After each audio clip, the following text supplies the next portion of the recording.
Earth 967 is completely dry. Modern civilization collapsed because humanity learned to run the world entirely on milk. When the supply chains broke, global infrastructure fell with it. This chart shows the hyperinflated exchange rate of the resulting lactose economy. Today, signing over the deed to a 4-bedroom home might get you half a carton of skim, if you're lucky. The entire global crisis traces back to a single supermarket. A petty workplace dispute broke out at Spotless Groceries between the dairy manager, Milky Mike, and the cleaning team leader, Richard Fulton. Neither side was willing to concede an inch. They recruited their coworkers, they stockpiled the inventory, and militarized the logistics chain. Within months, the feud bled out of the supermarket aisles and consumed the entire supply grid. The total destruction of human society came down to a refusal to compromise over cold storage. The apocalypse was entirely driven by stubborn middle management. The global milk supply is now tightly controlled by the Big Dick Empire. Their stronghold is a heavily fortified Spotless Groceries distribution center, guarding the world's last major reserve, 3,000 liters of pasteurized full cream. Richard Fulton, now known as Big Dick, rules this reserve. He enforces immaculate corporate uniformity over a captive workforce of grocery clerks, managing his empire with absolute rigidity. Opposing him is Milky Mike's resistance.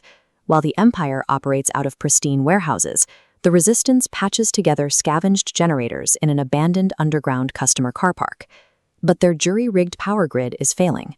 The generators are coughing out, and the underground base is on the verge of going totally dark. They have to siphon fuel immediately. Whoever controls the 3,000 liters inside the distribution center's Sector 4 decides if the resistance survives the night. Assaulting a fortified distribution center requires bypassing heavily armed guards, floodlights, and razor wire. The resistance relies on targeted psychological distraction to break the perimeter. Mike's wife and tactical mastermind, Big Jugs, initiates the raid.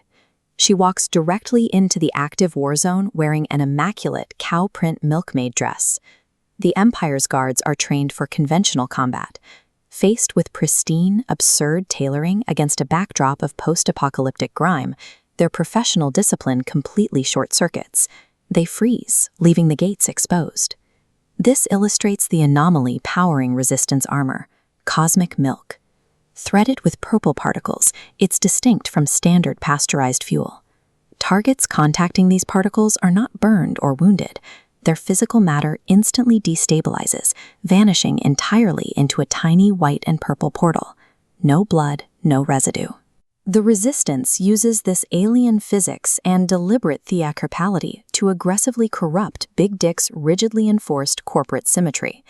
The raid acts as an ideological attack on his pristine workflow. The infiltration leads directly to Sector 4.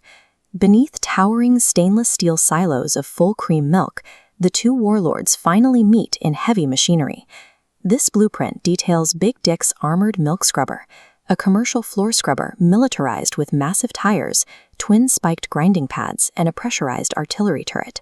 The Empire relies entirely on industrial brute force. That top turret fires a thick, devastating jet of highly pressurized, boiling pasteurized milk, designed to scald targets and warp armor. Pinned down, Milky Mike triggers his armor's chest core.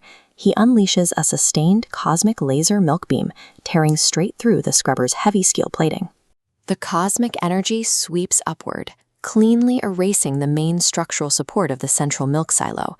Thousands of liters of full cream instantly erupt downward, violently burying the scrubber and shorting out its engine. Big Dick hoarded a massive, volatile ocean of pasteurized fuel directly above his own defensive line. His absolute obsession with stockpiling industrial resources guaranteed he would eventually drown in them. The battle in Sector 4 ends with the Empire neutralized. The liberated grocery workers immediately secure the pumping station and take control of the remaining fuel. But in the shadows of the warehouse, a stocky resistance mole named Clint quietly walks away. Throughout the war, he has done nothing but sweep floors and document the conflict with the red recording light on his glasses. Once out of sight, Clint taps his glasses. The air bends into a sterile, perfectly geometric white portal, completely devoid of any swirling cosmic milk physics. He steps inside. He emerges into an endless, featureless white void. He is greeted by the Council of Clints, hundreds of identical men in high-vis vests, clapping in perfect compulsory synchronization. The brutal struggle over the lactose economy served a purely bureaucratic purpose.